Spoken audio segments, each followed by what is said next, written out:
یہ ایک مقامی شادی حال میں عوام پاکستان کے زیر اہتمام پروگرام کا انعقاد کیا گیا، جس میں سابق وزیر اعلیٰ سردار مہتاب، سابق وزیر اعظم پاکستان شاہد خاقان عباسی نے خطاب کیا۔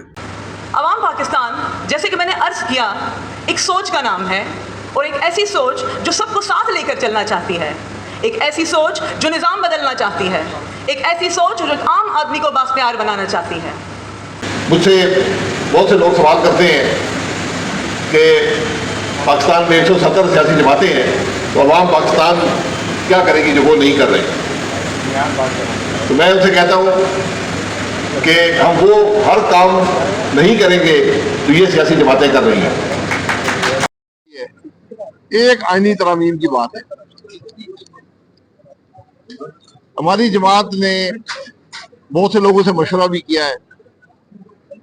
آج سب سے بڑی ضرورت آئینی ترامیم کے حوالے سے یہ ہے، خاص طور پر ملک کے حالات کو سامنے رکھتے ہوئے، جو آج صوبوں کے درمیان حالات ہیں، جو سیاسی جماعتوں کے درمیان حالات ہیں، کہ جو آئینی ترامیم جس کے پاس بھی ہے، حکومت کے پاس ہیں، پیس پارٹی کے پاس ہیں، مولانا صاحب کے پاس ہیں، عوام کے سامنے رکھیں۔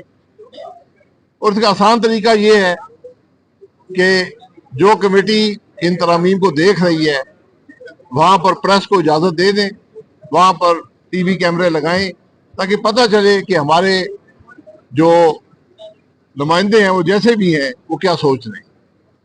یہاں پر ایک بڑی بات چلتی ہے، وہ آئینی عدالت کی چلتی ہے، کانسٹیٹیوشنل کورٹ کی چلتی ہے۔ کانسٹیٹیوشنل کورٹ کی ڈیمانڈ آج تک میں نے اس سے پہلے کبھی نہیں دیکھی۔ کچھ لوگ یہ کہتے ہیں کہ چارٹر آف ڈیموکریسی میں بات ہوئی تھی، اس وقت بڑے مخصوص حالات تھے ملک میں جمہوریت نہیں تھی۔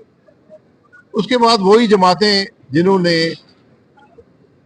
سی O D charter of democracy sign کیا تھا، ان کی حکومتیں بھی ملک میں آئی ہیں۔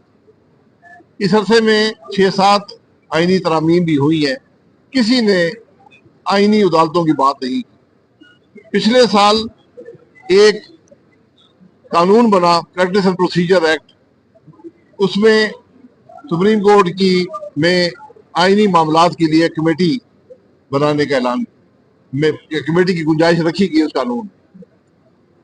تو اگر ملک میں مسئلہ یہ ہے کہ عدالتیں آئینی معاملات میں پھنسی رہتی ہیں، سپریم کورٹ آئینی معاملات میں پھنسا رہتا ہے، اس کو وقت نہیں ملتا معاملات دیکھنے کے لیے، تو اس کا بڑا آسان حل ہے، سپریم کورٹ کے اندر ایک کانسٹیٹیوشنل بینچ بنا دیں جو ان معاملات کو دیکھا کرے اور ان معاملات کو نپٹا لیا کرے۔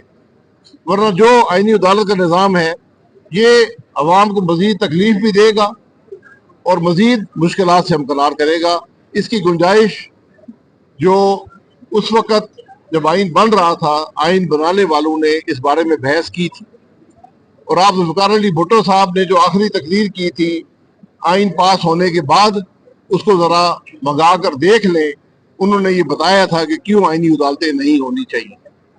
تو جو آئین بنانے والے تھے، انہوں نے یہ سب باتیں سمجھ کر یہ معاملہ کیا تھا۔ آئینی عدالت کی پاکستان میں گنجائش نہیں ہے۔